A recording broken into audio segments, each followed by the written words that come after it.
What is up guys, Caleb here, back in another video, and today we're talking about Watchdogs. Now, disclaimer, this is my opinion, it's not been confirmed, it's not been approved by Ubisoft, so take this with a grain of salt, but this is my opinion.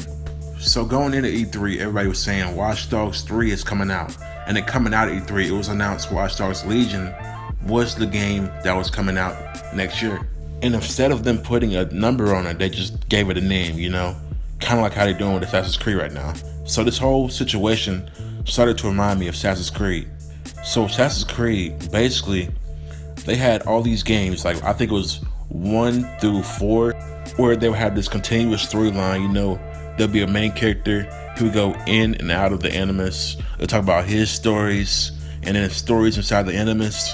And Ubisoft pretty much just got away from that a little bit. They said, we're gonna get rid of this main character because we want to get more sales, and we're basically gonna kill him off. So what they did was they killed him off, right?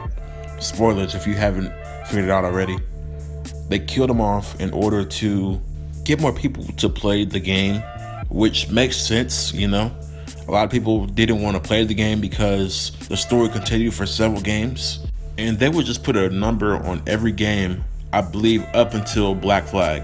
Black Flag was the last game that had a number in front of the title. So every game since Black Flag, you know, Unity, Syndicate, Regents, Odyssey, all these games did not have a number. And it makes sense because they just want to sell more copies of the game. Now it's possible that this could be the direction for Watch Dogs going forward because, you know, there's been so many complaints with the first 2 games. The first game, people thought Aiden Pierce was too grumpy. He didn't have a good story arc. He was just very generic, you know what I mean? And then Marcus was too, I guess you couldn't really see him killing somebody, or he was just too happy. The story was bad. You know, they had a lot of complaints. Also, the sales for the first 2 games are a large difference, you know. The first game did a lot more financially than the second game. That's because, you know, it had a lot of hype around it the first time it came out. And when the second one came out, a lot of people didn't buy it because they felt this bad taste in their mouth from the first game. So what they did was they introduced this new game, you know, where basically you can be anybody you want to be, and you don't have to have any backstory or anything like that. You just play a mission and the character is unlocked.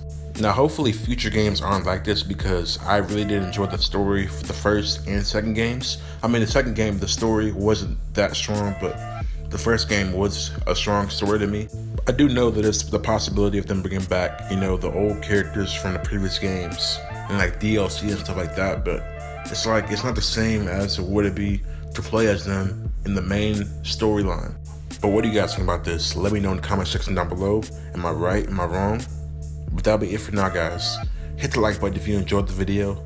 Hit that subscribe button if you're new to the channel, and I'll see the rest of you guys later.